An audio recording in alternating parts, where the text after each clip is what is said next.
약 7개월에 걸쳐서요. 패비 윤 씨의 죽음에 찬성했거나 동조했거나 묵인한 자들 모두 끌려 나와가지고 그 죗값을 치르게 됩니다. 수많은 사람들이 재산을 빼앗기고 유배를 갔고요.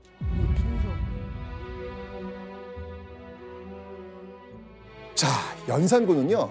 이렇게 얻은 권력을 자신의 욕망을 채우는데 써버립니다. 자, 제가 한번 보여드리죠.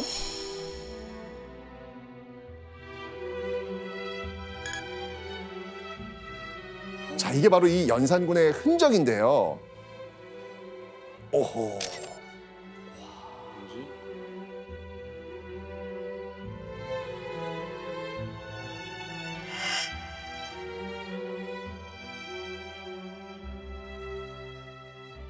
꽤 있는 거예요, 지금요. 네. 이해됐어요. 이해되셨어요? 이해됐어요. 저는. 아니, 이거 지금 여기 금표 내에 범입한 자는 처참을 하겠다. 그런 뜻이죠. 정답. 우와. 아니, 이거를 우리 동현 씨가 이걸 해석을 한 거예요? 말씀하셨던 것처럼 금표 안에 이렇게 들어온 사람은 기서제서율이라고 하는 이 형벌로 논에서 처참하겠다.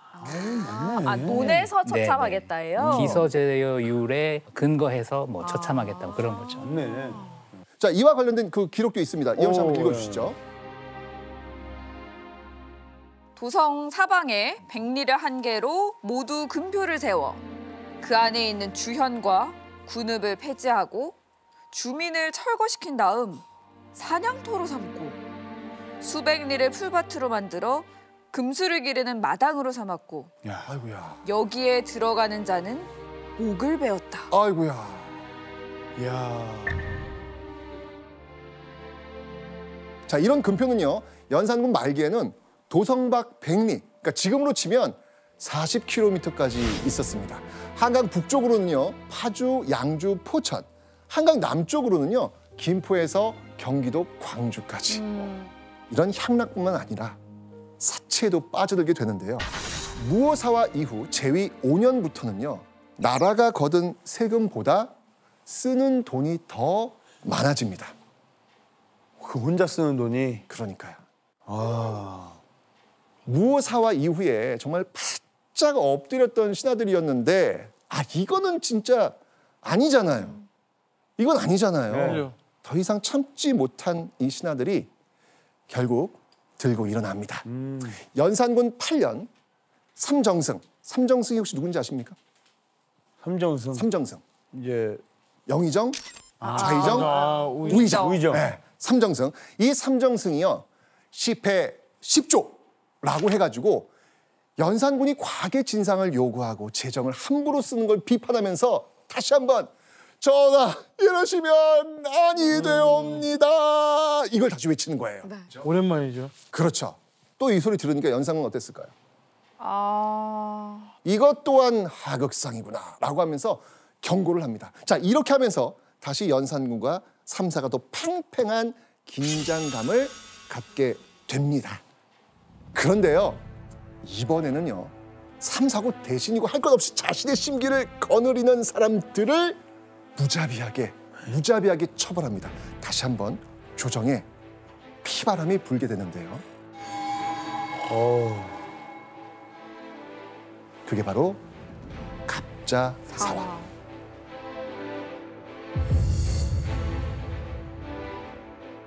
이 갑자사화부터 출발합니다. 정말 무오사화와는 비교할 수 없을 만큼 끔찍하게 많은 피가 이 궁궐을 적시게 됩니다.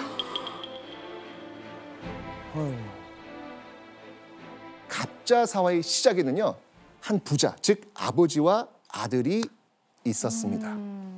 그 부자가 누구냐면 임사홍, 임승재 부자입니다. 기억해 두세요. 임사홍, 임승재.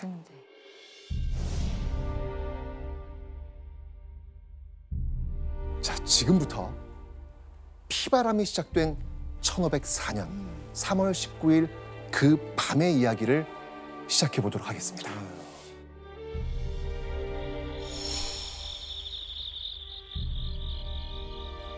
연산군은요 평소와 같이 임승재의 집에서 술을 마시고 있었습니다. 네.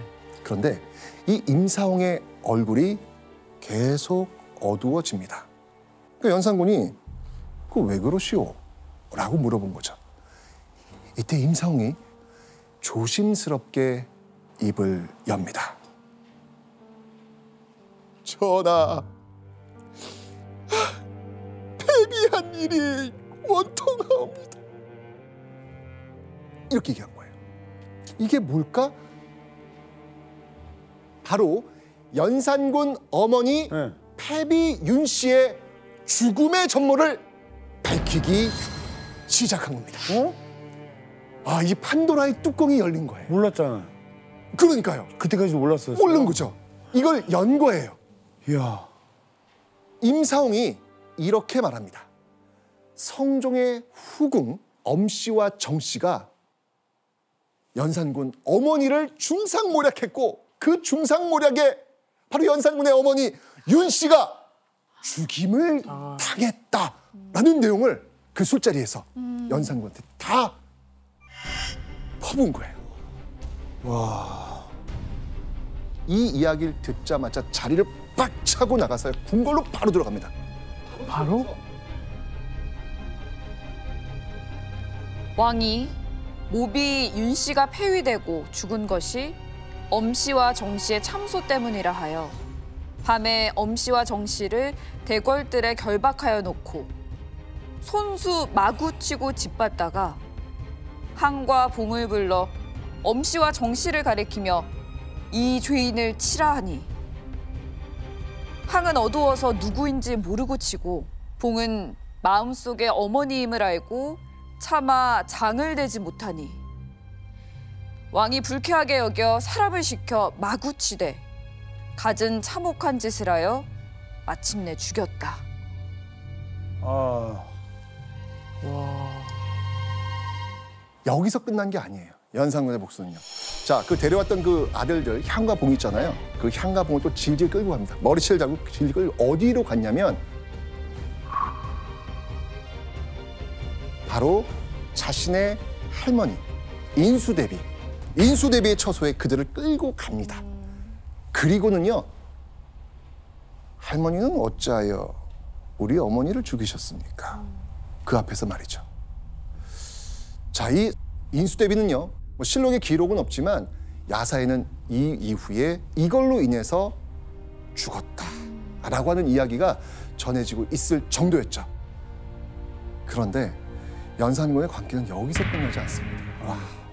패비 윤 씨를 모함했다는 혐의로 이 연산군에게 죽은 엄 씨와 정 씨의 시신을 지금의 젓갈 형태와는 다르지만 이 소금에 절여 젖을 담그고 그것도 모자라 산과 들에 뿌려버립니다. 아까 보셨던 처음에 그 젓갈. 네. 아, 이게 진짜 이게 사람이 이런 일을 할 수 있다는 게 이건 상상 이상이에요. 들으면서도 이게 사실인가 싶어요. 그렇죠. 자, 그런데 잘 보세요. 이 연산군이 이렇게 정말 미치광이의 모습을 보이게 된 그 계기가 임사홍의 집에서 임승재와 술을 마시는 과정 속에서 나온 거잖아요. 네. 그때 안 거잖아요. 자신의 어머니가 죽었다는 사실을. 그런데 이때가 아니라 이미 그 이전부터 알고 있었다라는 주장이 있습니다. 그 전부터? 네, 그 전부터. 우리가 흔히 아는 패비 윤 씨의 죽음. 그 뭘까요?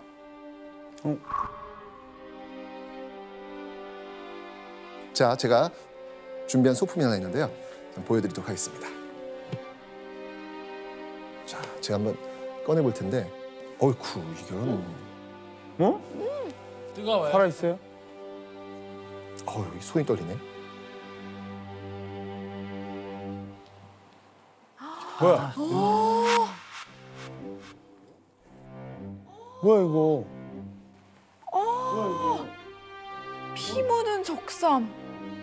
네, 피 묻은 적삼. 우리가 이게 흔히 아는 드라마 속 이야기는요. 이 피 묻은 적삼을 통해서 연산군이 어머니의 죽음을 알게 되었다. 이런 내용들을 알고 있는데 사실 이건 실록에 기록되어 있지 않습니다. 않아요? 이 이야기는요. 네. 자, 그렇다면 이 피 묻은 적삼이 진실이 아니라면 연산군은 도대체 언제 패비 윤 씨의 죽음을 알게 된 것일까요? 어머니 죽음에 대해 첫 번째 언급된 기록은요. 놀랍게도 연산 1년 20살 때입니다. 자, 연산군은요. 죽은 성종, 이제 아버지 돌아가셨잖아요. 그럼 이제 묘지문을 만들게 됩니다. 그런데 처음 보는 외할아버지의 이름이 있는 거예요. 뭐? 외할아버지가 이 사람이라고? 그러니까 신하들한테 물어보는 거예요. 아니, 나의 외할아버지라는데 나는 이 사람 모르는데 이거 잘못 쓰인 것 아니냐? 누구냐? 이 사람 누구냐? 라고 물어본 거죠. 자, 이때 뜻밖의 대답이 들려옵니다.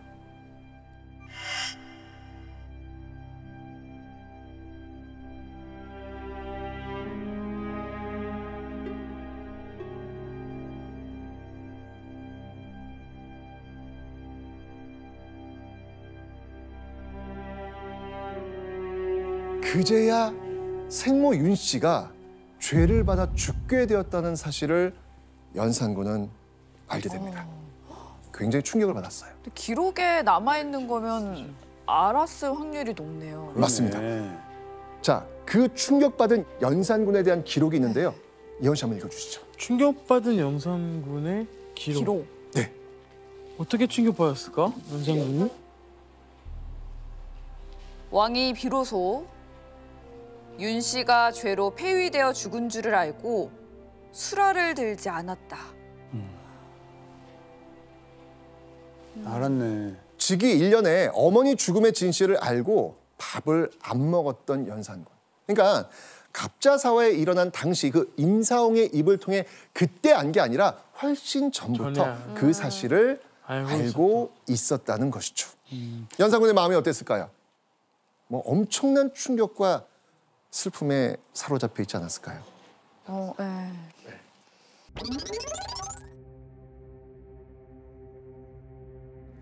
약 7개월에 걸쳐서요. 패비 윤 씨의 죽음에 찬성했거나 동조했거나 묵인한 자들 모두 끌려 나와가지고 그 죄값을 치르게 됩니다. 수많은 사람들이 재산을 빼앗기고 유배를 갔고요. 사형을 당합니다. 그 피해자만 무려 200여 명. 그러니까 궁궐에 있던 수많은 신하가 하루아침에 사라져버리는 거예요. 자, 그러면서 이 연산군은요. 점점 제어할 수 없는 그런 미치광이가 되어갔는데요. 이 과정에서 연산군은요. 신하들에게 무시무시한 선전포고를 합니다.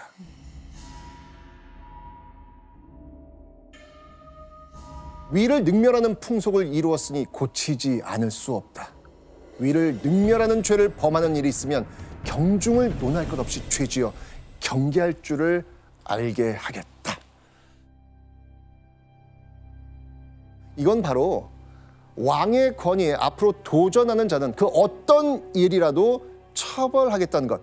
연산군 최악의 공포 정치의 서막이 열린 겁니다. 공포 정치. 와. 자, 이 무시무시한 단어처럼요. 연산군은 정말 조선 역사상 유례없는 방법으로 형벌을 가합니다. 아까 제가 이야기했던 그 김종직을 죽인 방법 뭐라고 제가 얘기했죠? 부관참시. 그죠? 연산군은요. 여기서 그치지 않고 죽은 사람을 또 한 번 죽이는 끔찍한 형벌을 만듭니다. 죽었던 사람을 다시 또 한 죽이는. 번 또 죽인다고? 어떻게 죽여? 이 형벌을 뭐라고 하냐면 쇄골표풍이라고 합니다. 자, 이 쇄골표풍은 무슨 말이냐면 뼈 골자, 바람 풍자. 말 그대로 무덤을 파내가지고 이 시신을 관에서 꺼내서 해골을 부수고 가루로 만든 다음 바람에 날려보낸다는 뜻입니다. 와, 왜 저러냐? 이미 죽은 사람을 그러니까요. 근데 이 조선이라는 나라가 어떤 나라냐면 정말 이 조상을 섬기는 맞아요. 이게 이 도덕과 일륜이라고 생각했던 그런 나라거든요. 근데 이 형벌은 정말 그런 사회에서는 상상도 할 수 없는 정말 잔인한 그런 형벌이 되는 거예요. 그렇죠. 제가 생각하기에는 일종의 폭력의 맛을 본 게 아닌가. 폭력의 맛. 군주로서의 권위를 드러내는 가장 효율적인 방식은 이런 엄격하고 무서운 형벌을 내리는 거다. 공포 정치의 효율성 이런 것들을 이제 맛보게 된 것이 아니겠는가. 야, 진짜. 자, 이 갑자사화 이후 연산군은요, 브레이크가 없는 기관차처럼 폭주를 거듭합니다. 주변 신하들의 입을 틀어 막고요, 국정은 내팽겨쳐 두고요, 술과 여자에 빠지게 됩니다. 자, 이 왕의 권위를 그렇게 중요하게 생각한 연산군 스스로 이 왕실의 권위를 바닥으로 떨어뜨리는 행동을 저질렀던 것이죠.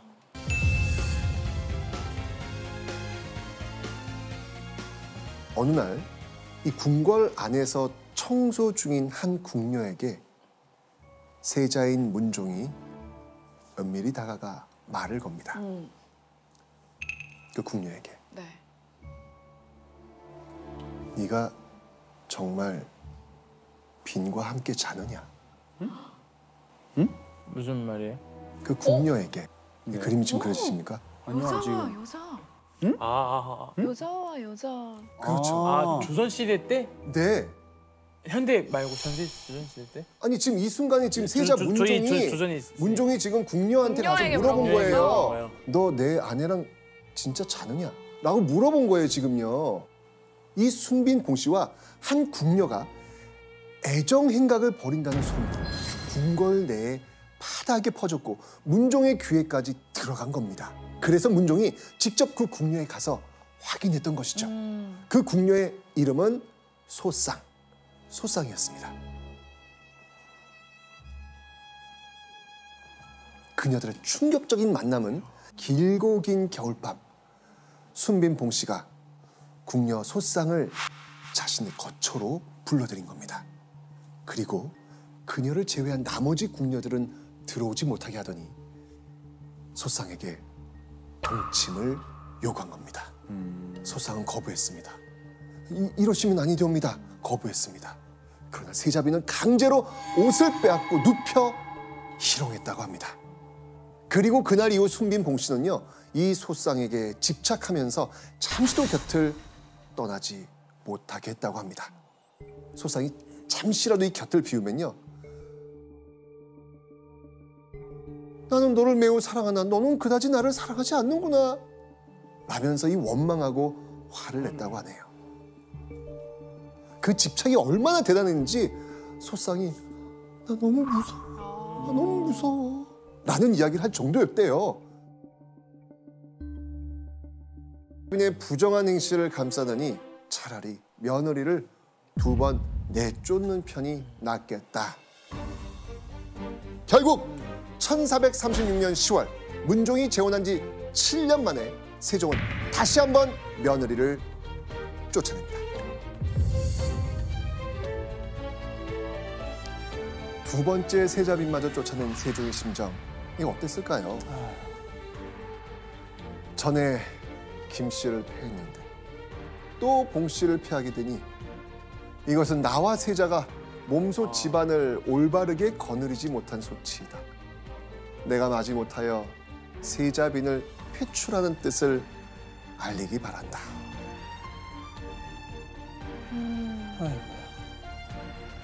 일국의 왕이자 집안을 잘 다스리지 못한 가장으로서 이 상황이 비통하고 한편으로는 부끄럽다. 이런 것들을 지금 표현하고 있는 것 같아요.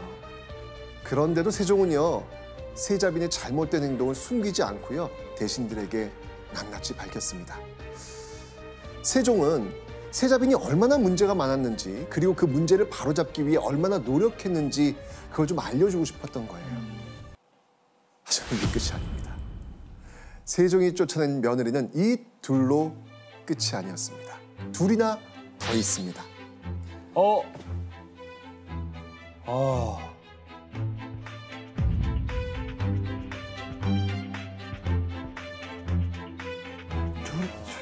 바로 세종의 적자인 임영대군과 영웅대군의 아내들이었습니다.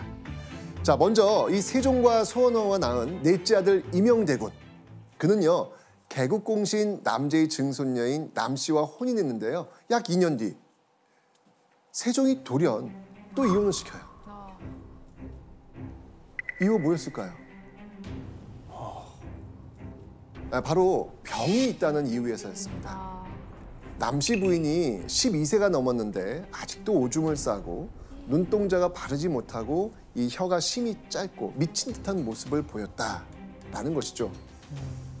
자, 이렇게 또 다른 아들을 이혼시키려는 이 세종의 결정을 이번엔 아내 소원왕후. 소원왕후 진짜 정말 세종의 뜻을 정말 잘 받아들이는 그런 부인이었거든요. 네. 그런데 그 아내 소원왕후마저 이건 아니지 라고 해서 반대를 합니다.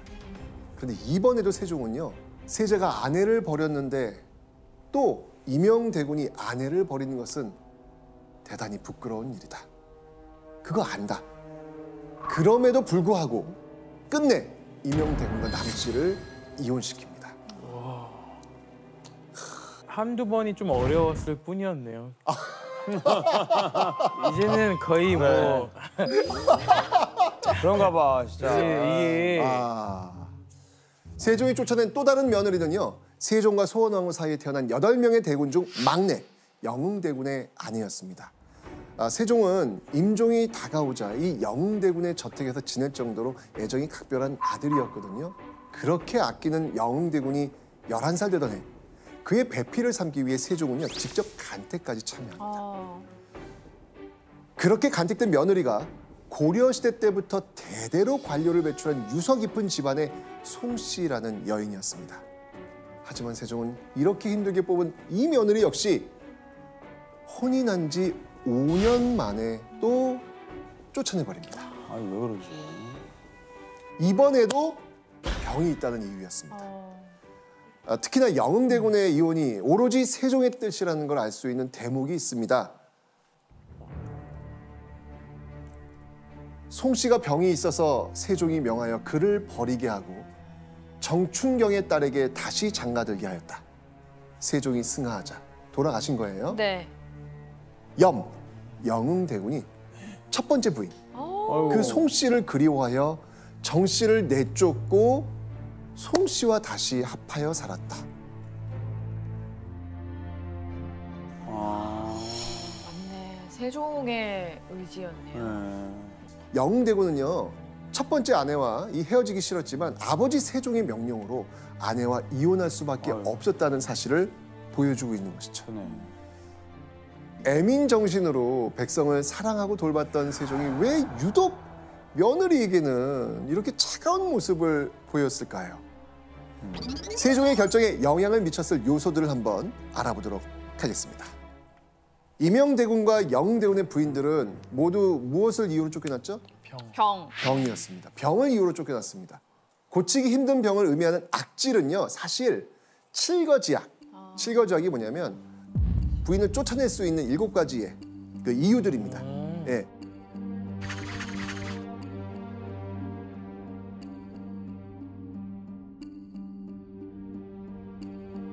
그중에 병을 의미하는 악질은 이 칠거지약 중 하나이기도 했습니다. 왜냐하면 병이 있으면 자식을 낳고 제사를 받들기 어렵다고 생각해서 아내를 내쫓을 수 있는 이유가 된 거죠. 만기친남. 만기친남? 만 가지 일을 친히 살핀다라는 뜻입니다. 그러니까 임금이 모든 정사를 보살핀다는 말이죠. 이 세종은요. 지독한 워커홀릭으로 알려진 왕이었습니다. 뭐 식사할 때도 뭐 반드시 책을 펼쳐 좌우에 놓고 밤중에도 멈추지 않았을 정도였죠. 그런데 이 세종은요. 이 만기친남의 정신으로 정사만 돌본 게 아니었습니다. 가정도 자신이 다스려야 하는 영역으로 생각하고 아들 부부의 문제 역시 자기 뜻대로 계획하고 결정했던 겁니다. 사실 이런 부분은 요즘 시대의 아버지 모습은 아니에요. 맞아요. 네, 이거는 진짜 조선 시대의 모습이지 지금 시대의 모습하고는 좀 다른 것 같습니다. 자, 그렇다면 문종의 다음 부인이자 세종의 또 다른 며느리는 누구였을까요? 순빈 봉씨를 폐출한 이후 서둘러 세 번째 세자빈을 찾아 나선 세종. 명문과 귀수 몇 사람을 뽑아 기륭을 점치고 덕과 용모를 살펴봐도 세종의 마음에 드는 사람은 없었습니다. 이렇게 되니까 이 대신들은 이렇게 밖에서 찾지 마시고 이 세자의 소실들 가운데 적임자를 뽑는 게 어떻겠습니까? 라는 의견을 냅니다. 그래서 세종도 결국 여기에 동의합니다. 그렇게 새로운 세자빈의 자리는 1년 전 딸을 낳았던 소실 권 씨에게 돌아갑니다. 그런데 이 세자빈 결정에는 주목할 만한 점이 있습니다. 화면을 한번 보시죠. 권양원과 홍승위 중에서 누구가 적임자인가? 두 사람은 모두 세자에 우대하는 사람이며 우리 양궁이 돌보아 사랑하는 사람이다. 그러나 세자의 뜻은 홍 씨를 낮게 여기는 듯 하지만 내 뜻은 세종, 내 뜻은 권 씨가 적당하다고 생각한다. 우리 세종 또 왜 이러시나요? 아 정말 진짜 우리식 관점에서 정말 이게 참 답답해집니다 지금. 그죠? 조선시대 제일 중요한 이 세종의 머릿속에 가장 있는 게 지금 뭘 것 같아요 지금? 대를 잇는 거. 그렇죠. 근데 지금 이미 아이를 낳아본 사람이 있다 없다. 한 명 권 씨가 권 씨.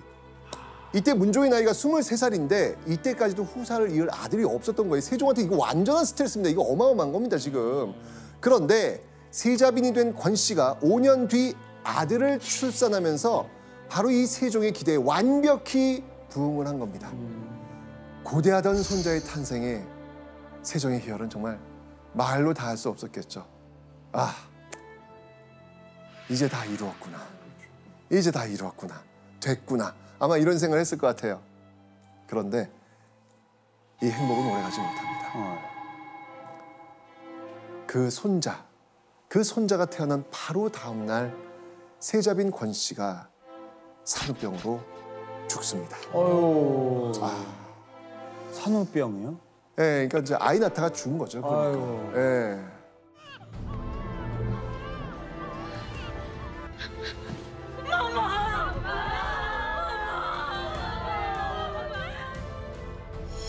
이렇게 세 번째 아내를 잃어버린 문종은 어땠을 것 같아요?